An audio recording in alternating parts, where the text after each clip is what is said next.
স্বাগতম বিশ্বের সব থেকে বড় ম্যানগ্রোভ বন সুন্দরবনে।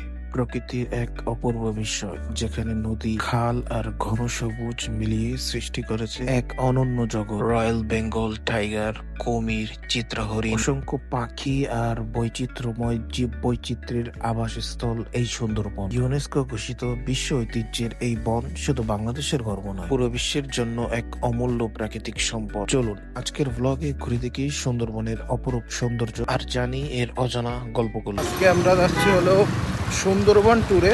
আর এটা আমার ফার্স্ট টাইম সুন্দরবন ট্যুর, আমার ফার্স্ট ট্যুর। আর বর্তমানে আমি একটা বল্লাবাড়ি। তো এইখান থেকে যাব আমি এখন সোনাডাঙ্গায়। সোনাডাঙ্গা আমাদের মেহেদি ভাই আছে, মেহেদি ভাইয়ের সাথে আজকে আমরা ট্যুরে যাচ্ছি আবারও। এর আগের বার আমরা গোপালগঞ্জ গেছিলাম। আর এইটা হলো আমার ইউটিউব চ্যানেলের ফার্স্ট ব্লগ, মানে আমার লাইফের ফার্স্ট ব্লগ বলতে গেলে। আমার সাথে থাকবে মেহেদি ভাই। তো দেখা হচ্ছে সোনাডাঙ্গা যাওয়ার পর।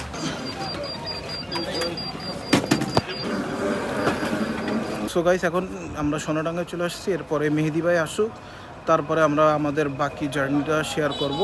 অ্যান্ড অবশ্যই আমার ইউটিউব চ্যানেলটা সাবস্ক্রাইব করে রাখবেন, কারণ এটা আমার লাইফের ফার্স্ট ব্লগ। আর কখনও কিন্তু আমি পাবলিক প্লেসে এইভাবে কথা বলতে পারি না, আমার কেমন যেন একটা লাগে। আমরা এখন এই পরে আসছি সোনাডাঙ্গা বাস স্ট্যান্ডের একদম থানার এই যে অপোজিটে, ওই পাশে থানার অপোজিটে আমরা এখানে আসছি। আমি কখনো ব্লগ করি নাই, সো ব্লগ কীভাবে করতে হয়, ব্লগে কী বলতে হয় আমি এটা জানি না। তো আস্তে আস্তে নিজেকে ইমপ্রুভ করার চেষ্টা করবো। এরপর সোনাডাঙ্গা বাস স্ট্যান্ডে 20 থেকে 30 মিনিট অপেক্ষা করার পর মেহেদি ভাই চলে আসে। দেন আমরা বাসে উঠি মংলা যাওয়ার উদ্দেশ্যে। বাসে ওঠার পর আমি তো একটা ঘুম দিই, বাট আপনারা কিছু বিরল শট এনজয় করেন।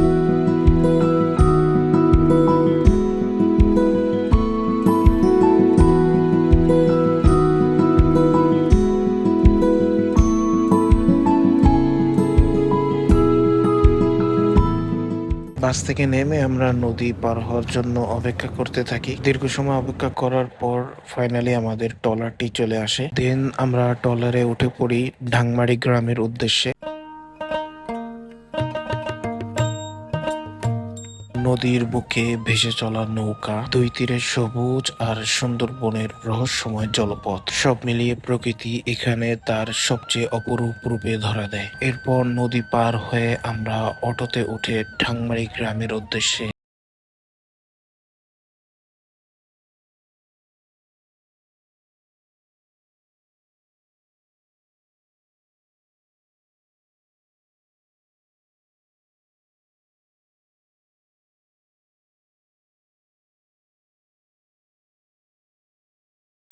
অরণ্য ছায়া ইকো রিসোর্টে।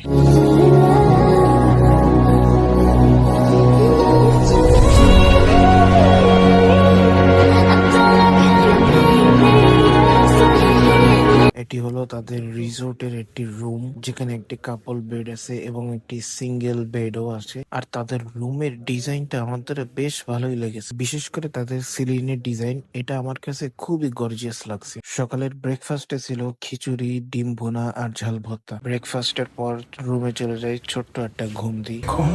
যদি ওয়াশরুমের কথা বলি, তো ওয়াশরুমের সামনে কিন্তু অনেক সুন্দর, মানে কাঠ দিয়ে আর কি, মোটা একটা কাঠ দিয়ে সুন্দর একটা লাভ শেপ দেওয়ার চেষ্টা করছে। জিনিসটা দেখতে সুন্দর। এগুলো বেশি। আর এ হলো টুথপেস্ট, ব্রাশ এসব দেওয়া হাত দেওয়ার জন্যই। এ হলো কমোড। আর এ হলো শাওয়ারের এরিয়া। যদি দেখাই, এই যে এখানে কল আছে, আর এই যে হলো শাওয়ারের জন্য। আর শাওয়ার নিতে নিতে আপনি বাইরের ভিউ এনজয় করতে পারবেন। এখানে কাঠ দিয়ে মেবি বানানো হয়েছে জিনিসটা। সো ওভারঅল ওয়াশরুম সুন্দর আছে। এরপর শাওয়ার নেওয়ার পর আমরা সরাসরি চলে যাই লাঞ্চে। তাদের লাঞ্চে ছিল আলু ভর্তা, কলা ভর্তা, ফিশ ফ্রাই, মুরগির মাংস। ডিনার শেষে আমরা চলে যাই ক্যানেল ক্রুজিং এ সুন্দরবনের ভিতর। প্রায় 6 থেকে 7 হাজার বছর আগে হিমালয় থেকে নেমে আসা গঙ্গা, ব্রহ্মপুত্র ও মেঘনা নদী বিপুল পরিমাণ পলি এনে বঙ্গোপসাগরের উপকূলে জমা করতে থাকে। ধীরে ধীরে সেই পলি জমে নতুন নতুন চর তৈরি হয়। জোয়ার ভাটার পানিতে এসব চর বারবার ডুবে ও জেগে উঠত। এমন পরিবেশে জন্ম নেয় সল্ট টলারেন্ট ম্যানগ্রোভ ফরেস্ট। এই বনটাই পরে পৃথিবীর বৃহত্তম ম্যানগ্রোভ বন সুন্দরবন হয়ে ওঠে। এবার আসি আমরা সুন্দরবনের নাম কেন সুন্দরবন এ নিয়ে কয়েকটি মতামত রয়েছে। তার ভিতর সব থেকে প্রচলিত মতামতটি হলো সুন্দরী গাছ থেকে সুন্দরবন নামের উৎপত্তি। কেউ কেউ বলেন প্রাচীন সমুদ্র বন শব্দ থেকে এসেছে, আবার কেউ বলেন চন্দ্রবংশীয় রাজা চন্দ্র থেকে এই নামের উৎপত্তি। তবে ইতিহাসবিদদের অধিকাংশই সুন্দরী গাছ এই মতটি গ্রহণ করে। একসময় সুন্দরবনের অনেক এলাকায় মানুষের বসতি ছিল। আজ যেখানে ঘন বন, একসময় সেখানে ছিল মন্দির, গ্রাম, বাজার, কৃষি জমি। এখনো অনেক জায়গায় মাটির নিচে প্রাচীন ইট, মন্দিরের ধ্বংসাবশেষ ও প্রত্নতাত্ত্বিক নিদর্শন পাওয়া যায়। মুঘল শাসন আমলে সুন্দরবনের কিছু অংশ থেকে কাঠ সংগ্রহ করা হতো, তবে পুরো বন তখনও প্রায় অজানা ও দুর্গম ছিল। বাঘ, কুমির ও জলদস্যুদের ভয়ে সাধারণ মানুষ গভীরে যেত না। পরে 1757 সালে ব্রিটিশরা সুন্দরবনের বড় একটি অংশ নিজেদের নিয়ন্ত্রণে আনে। তারা কাঠ কাঠে নদীপথ ব্যবহার করে বসতি গড়ার চেষ্টা করে, বনকে অর্থনৈতিক সম্পদ হিসেবে ব্যবহার করে। পরে 1875 সালে সুন্দরবনের বড় একটি অংশ সংরক্ষিত বন ঘোষণা করা হয়। বাংলাদেশের স্বাধীনতার পর 1971 সালে বাংলাদেশের অংশের সুন্দরবনকে নতুনভাবে সংরক্ষণের আওতায় আনা হয়। পরে এখানে বন বিভাগ, টহল ব্যবস্থা, পর্যটন, বন্যপ্রাণী সংরক্ষণ সবকিছু ধীরে ধীরে গড়ে ওঠে। 1997 সালে বাংলাদেশের সুন্দরবনকে ইউনেস্কো ওয়ার্ল্ড হেরিটেজ সাইট হিসাবে স্বীকৃতি দেওয়া হয়। তবে ভারতের অংশ 1987 সালেই এই স্বীকৃতি পায়। সুন্দরবনে 450টিরও বেশি নদী ও খাল রয়েছে। বিখ্যাত নদীগুলোর মধ্যে পশুর, শিবসা, রায়মঙ্গল, বলেশ্বর, কচা, হরিণভাঙ্গা। এই নদীগুলোর জোয়ার ভাটাই এই বনকে বাঁচিয়ে রাখে। এখন রাত প্রায় 9টা বাজে। 10টার সময় আমাদের ডিনার, আর এখন বর্তমানে আমি বাইরে আছি আমাদের কটেজের সামনে। এই সামনে হচ্ছে গেল সুন্দরবন আর কি, সামনে সুন্দরবন, আর এই পাশে আমাদের ব্যাক সাইড। মোটামুটি ভালোই, কটেজটা তো ভালোই আছে। আর ওই যে আমাদের চাঁদ মামা একা আছে বর্তমানে,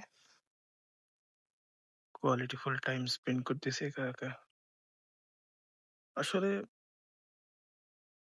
মাঝে মাঝে এমন ট্যুর দেওয়া উচিত, প্রকৃতির সাথে মেশা উচিত, কারণ মাঝে মাঝে একটু রিফ্রেশমেন্ট দরকার, মাইন্ডটাকে একটু ফ্রেশ করা দরকার। সবসময় মনে করেন চার দেয়ালের নিচে, চার দেয়ালের ভিতরে ঘিরে থাকা, একই কাজ বারবার করা, করতে করতে মানে মানুষের ক্রিয়েটিভিটি আস্তে আস্তে নষ্ট হয়ে যায়।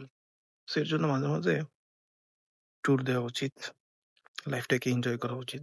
আর এটা হচ্ছে একটা দোলনা, সুন্দর মোটামুটি। আর এখানে আছে গোলপাতার গাছ, যদি দেখাই গোল ফলও আছে এখানে। এই যে জিনিসটা দেখতে সুন্দর, এখানে ছোট একটা আছে, আর এই যে মোটামুটি ভালোই বড় আছে এটা, যদি এটা আমরা খাবো না। আর এখানে বসার জন্য, বসে আর কি নদী দেখার জন্য সুন্দর একটা জায়গা। এইখানে হচ্ছে গিয়ে সুন্দরবন নদী, এই হলো নদী, ওই পারে হচ্ছে সুন্দরবন আর কি। তো মোটামুটি এনজয় করছি সারাদিন, অনেক ধরনের ভিডিওস করছি, সবকিছু আর কি আপনি আমার ইউটিউব চ্যানেলে পাবেন। তো যারা যারা ইউটিউব চ্যানেলটা সাবস্ক্রাইব করেন অবশ্যই সাবস্ক্রাইব করে রাখবেন। আর ফেসবুকে যারা দেখছেন অবশ্যই ফেসবুকে কিছু ছোট ছোট ক্লিপ দেবো আমি। আর ফুল ভিডিও দেখতে চাইলে অবশ্যই ইউটিউব চ্যানেলে দেখতে হবে। ইউটিউব চ্যানেলের নাম আমি কমেন্ট বক্সে দিয়ে দেবো। গাইস, জাস্ট শাওয়ার নিয়ে আমি বাইরে বের হইছি, এন্ড দেখেন ফুল মন উঠছে। জাস্ট ইমাজিন করেন আপনি সুন্দরবনে রয়েছেন, পাশে নদী, নদীর উপরে সুন্দরবন, এর উপরে ফুল মন। Just ভাবেন মোমেন্টটা কেমন হবে, আপনি মানে মানে আমি ভাষায় প্রকাশ করতে পারবো না জিনিসটা। এমন সুন্দর আর বিউটিফুল মোমেন্ট এনজয় করতে চাইলে অবশ্যই কিন্তু আমার চ্যানেলটাকে মাস্ট বি সাবস্ক্রাইব করে রাখবেন। এটা হলো আমাদের রিসোর্টের ব্যাক সাইড। এখানে একটা লাইট আছে, এখানে একটা লাইট আছে, পিছনে গোলপাতা।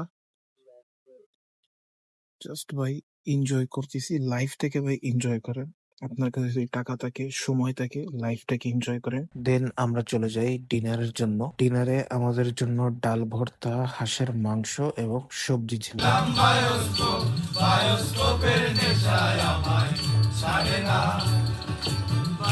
তোমার চাচার বাড়ি, মায়ের দিকে পুকুর ঘাট, সেই ভাবনায় বয়স